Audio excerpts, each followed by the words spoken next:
Hey guys, it's Danny. Welcome to the last part of our Discus saga. It is time to end. We've dragged on for a lot of time and I'm in the mood for other types of videos. I've already filmed quite a few other topics. So today I'm going to end the saga with some pros and cons of having planted tanks with Discus as far as I've seen them. Also some final thoughts about the Discus now that I have quite a few months of experience with them. So without further ado, let's start. The video will start off a little choppy, and this is because I kind of recorded everything at once like more than a month ago. Right, so let's just get to it.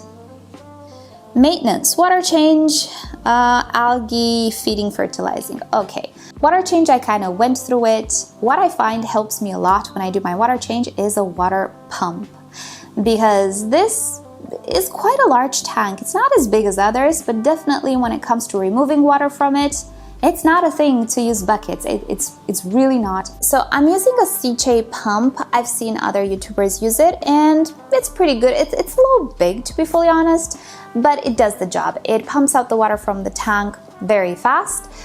Since I don't have a garden here, I don't really reuse the water all that much. I only use as much as to water some of the plants that I have on my terrace, but I don't have too many of them. So yeah, that will go to waste, but in my new home, I can use it for my garden. It will be ideal. But yeah, without the pump, water changes would have been an ordeal and a half with the buckets. And also, filling the tank with water is a bit of an ordeal now. I'm using one of those Python-like systems. I cannot use it because I don't have pressure here where I am. Not a lot of pressure, and it just doesn't work. You have to make it work with the pressure of the sink. It doesn't. So maybe I will be able to better use it in my new house. But now, yeah, I don't really benefit much from it. I do connect it to the sink when I fill up the tank, but filling up 100 and a little bit of liters takes 40 minutes. So water changes, not the best of times for me, but I do them. And it works out okay so far. I'm hoping that will be improved in time. But that C-shape pump, very nice. I'm very happy with it. Now, when I do the water change, obviously I clean up a little bit the tank as well. How I, let's say, vacuum the substrate. I don't actually use that bell thing that vacuums come with. What I use is a turkey baster put or zip tied on top of a pipe from one of those pumps. I'm not sure if you guys in the US have it, but here in Europe they're very popular and very cheap. There are some pumps with like a pipe on one end and the pump on the other. So I zip tie to the turkey baster there, and what I do is go and I fluff the substrate and like take out of the tank whatever debris that I have accumulated. It's not a whole lot of debris, to be fully honest. It's more like the substrate, pieces of the substrate than debris. But I still do it just to put my mind at ease. So that's what I do when I maintain. And also I do sometimes clean the sides of the tank. Luckily for me, I do not get a whole lot of algae deposits on the sides of the tank. Those two bristle nose, they do a good job in maintaining the tank clean. And also I do not have an algae issue because I don't have excessive nutrients and stuff in the water. Those echinodoros are doing a very good job in the chemical department. So scrubbing and stuff doesn't happen. Now, I do have a bit of algae. It's impossible not to have, and especially at the beginning of any tank, yeah, you'll go through a bit of an algae phase until everything balances out. I'm still not completely balanced, I'm pretty sure. And in time, these things tend to become better.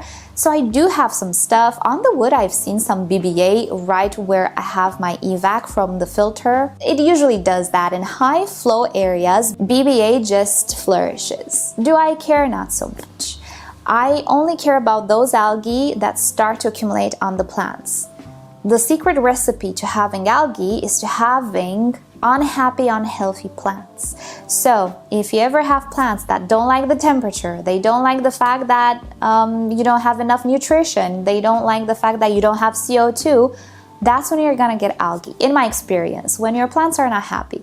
If you keep them happy, then algae will not proliferate. They can exist, they can be in tiny, tiny amounts, that's perfectly fine. You have to have, though, healthy plants that outcompete, let's say, the algae. So as long as I don't have visible algae that start to cover the plants, I'm happy. I don't care that I have a little bit of fuzz or a little bit of BBA on a piece of wood. Who cares about the piece of wood, really? Feeding the fish. Yeah, that's a big thing. Many people still use the old like beef heart recipes and stuff, which, you know, I'm not here to judge. I don't mind what others like to use to feed their fish. Is not my problem. What I use for my fish is already prepared food. It's this thing. I have it in jars because ants, but I do also have the label. It's Discus food.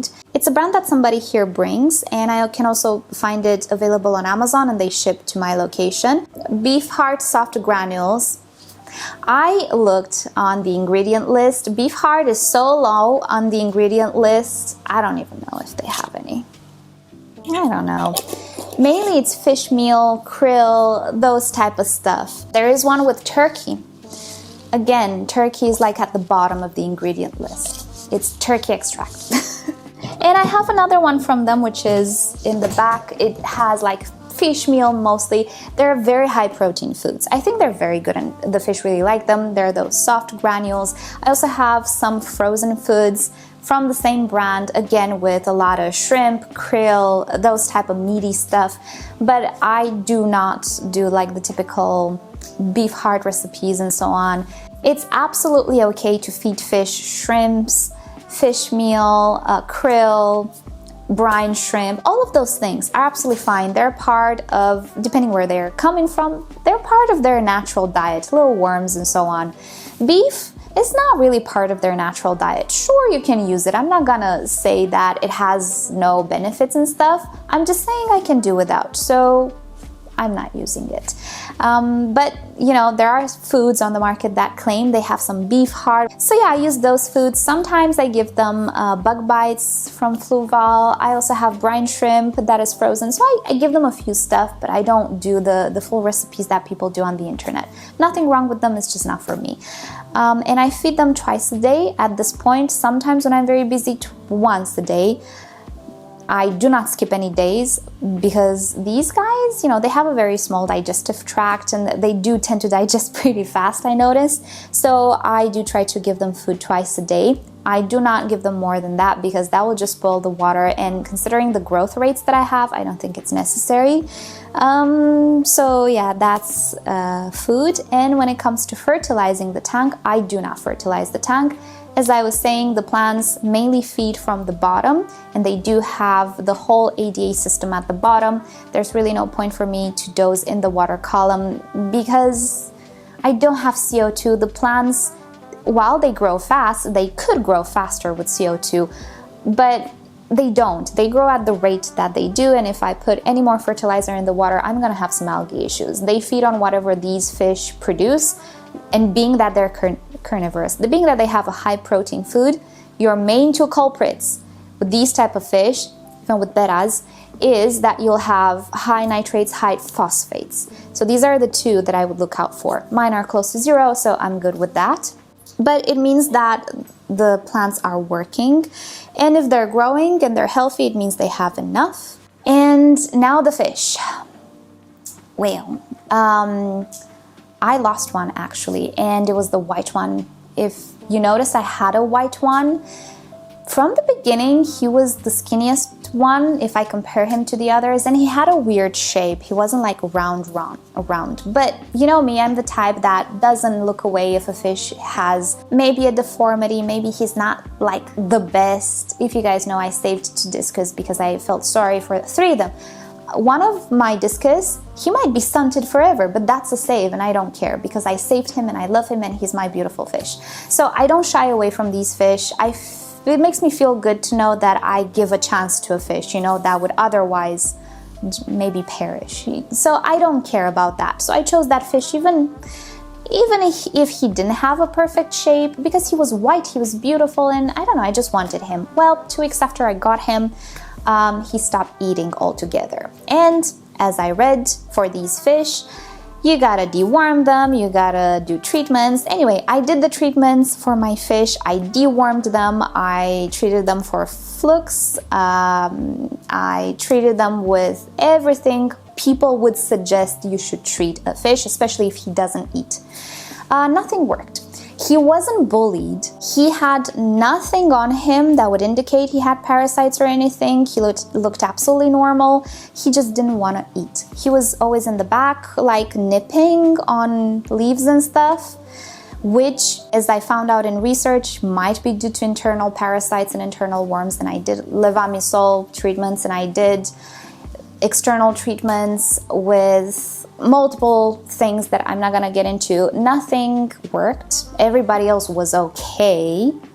So that led me to believe that there was maybe something wrong with that fish, considering again that he had a weird shape as well. So I tend to believe that with these fish that are highly hybridized, and they look so different than what they would look naturally, think goldfish, think bettas, even guppies, and discus. They're so hybridized and maybe sometimes so inbred that sometimes they will suffer from some genetic anomalies or things that simply cannot be treated. And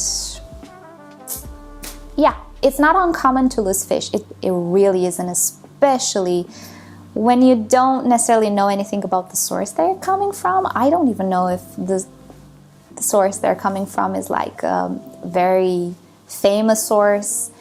We don't have very famous breeders that we have access to in the country. I don't care about these things anyway. So it's not uncommon for me to have a fish that just doesn't do it, doesn't make it. But, you know, since discus are expensive fish, we tend to like have that impact more in our brains, because it's a big fish. You feel different about it than if you lost one neon tetra out of 50. Maybe we wouldn't post a video on YouTube, oh, I lost one of my neon tetras. But you would post a video if you lost one of your discus, right? Because it's expensive, it's a big fish, you get more close to it in a way. They're also cichlids, so they have a lot of personality. So yeah, I lost one sadly, and I don't know why, but everybody else is healthy, and actually they grew quite a lot. Like the biggest one is this red melon here. He put on, I kid you not, 3 centimeters. That's more than 1 inch ever since I purchased this guy. This guy too, if you remember him, he was a tiny little fish. They were all juveniles when I got them, but this one, he was a little runt, a little stunt. He was sick. He was tiny. I saved him. Like in 3 months, he almost caught up to these guys. It's amazing. This guy grew a lot as well. Look at him, look how bright he is. But the pigeon bloods, which funnily enough are the skittiest, shyest ones, they're peppered.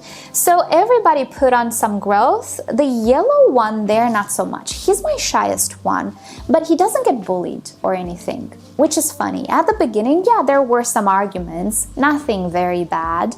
But after a day or two, everybody calmed down, and now, more than this, you know, nothing happens. They even accepted this guy. When I put this guy together with them after the quarantine and the treatments, I was expecting him to be bullied and treated badly. No, they're friendly for cichlids. Now, if 2 of them will pair up, we might start to have issues. But so far, I do not have issues. There are no wounds. I was expecting to have issues, but I don't, which is great, because I also have another discus in quarantine, another tiny one that I got to replace the white one that I lost, and I'm hoping they will accept him as they accepted the beautiful diamond blue. Look how beautiful the diamond blue is, and when I got him, you guys, he was black. He looked so bad, and he might always be stunted, but that's okay, I don't care, but he was tiny, and I mean tiny, tiny, tiny. And now he's a beautiful boy or a girl, I don't know. So they put on weight. They grew. They're not like not growing. They look okay. I'm doing preventative dewormings as people suggest, because it doesn't cost any, I mean, it doesn't decycle the tank pretty much. So I'm doing all of those things. Everybody's okay. I really don't know what the problem with the white one was, but I'll just, you know, consider it a fluke. It happens. And to be fair, he was not around. So maybe it was a genetic thing. And yeah, that's pretty much in a nutshell the tank. And I'm sure I did I missed a few things. So if you have like questions and stuff, let me know down below. Alright, so that is about it for this video. There were a few more things that I said, but it's mainly blah blah. I think it's better to end this video with some conclusions. So let's start with a pros and cons, which I said I would do at the beginning of this series. Pros and cons of having Discus in planted tanks. So the biggest pro definitely has to do with water changes. I mean, you're gonna get so much more economical with water changes. And throughout this experiment, throughout the months, I constantly checked my water parameters and they were in check, you guys. These plants have done a wonderful job of maintaining nitrates low and phosphates as well. Another pro is stable and safe water. Yes, the water is actually very stable and it remains safe for longer because of the plants and because they do have the capacity to absorb not only nitrates but also ammonia and nitrites, which are far worse than nitrates. So having plants gives you that buffer, that chemical buffer that you would not otherwise have, and you would have to do water changes. And also, of course, the tank looks much nicer in my opinion. I am a planted tank girl. I miss having even more plants, to be fully honest. I'm a little nostalgic about my Dutch, but you know, few plants is better than no plants in my opinion. So if you're a plant lover, you know, this could very well be what tips the scale for you. It does tip the scale for me, and you know, some people are not the same I am, and if you are a plant lover, you know, I think you will suffer greatly in a bare tank pretty much, or with a few anubias. Alright, let's get to the cons because these are more interesting, right? And what difficulties I encountered. So, even if the water changes are not frequent, they are more work. Yes, we need to vacuum a little bit that substrate. Even if it's soil, I still vacuum it, either with a normal vacuum, either with that turkey baster, I fluff it up a little. I have to work with that, yes, and also I have to maintain the plants a little bit. Given they're not hard to maintain, I do still have to remove some of the leaves and make sure they don't grow a little too much because echinodoros are very big. I mean, my tank is tiny compared to what echinodoros can do. So yeah, water changes are more work. They're less frequent, but they are more work. So you kind of have to think about what you'd like. More frequent water changes and less economy, or more work and more economy. But that definitely can be considered a con. All right, the next con. I was really not expecting this to happen so much. Dark substrate means peppering for pigeon blood stains of Discus. Now you could see my blue diamond, the red melon, and you know, the other ones, they're pretty good. But when it comes to the snake skins and everything that has pigeon blood, my oh my, the peppering, oh my goodness. As a little test, I did remove the substrate and I put something bright colored, and at the moment nobody's peppered anymore. Very mildly peppered, so it's instant. The change is instant. As long as the substrate is dark, the pigeon bloods will be peppered as well, and it got really annoying. As they grew, those pepper spots grew as well and completely covered their pattern, so I really didn't like that. So yeah, I would suggest, if you wanna use soil, cap it, or just don't buy pigeon blood Discus. I thought I wouldn't mind it, but it got to a point where they were almost black, so no. But as I was saying, the moment I changed the color, instantly they become bright again. Like it was like magic, so that's how they work. Next con of planted Discus tanks is that the substrate and the plants and everything do take from the total, let's say, size of the tank and how much space these fish actually have to move around. With bigger tanks, you have more wiggle rooms. Echinodoros can only get this tall or this wide, you know.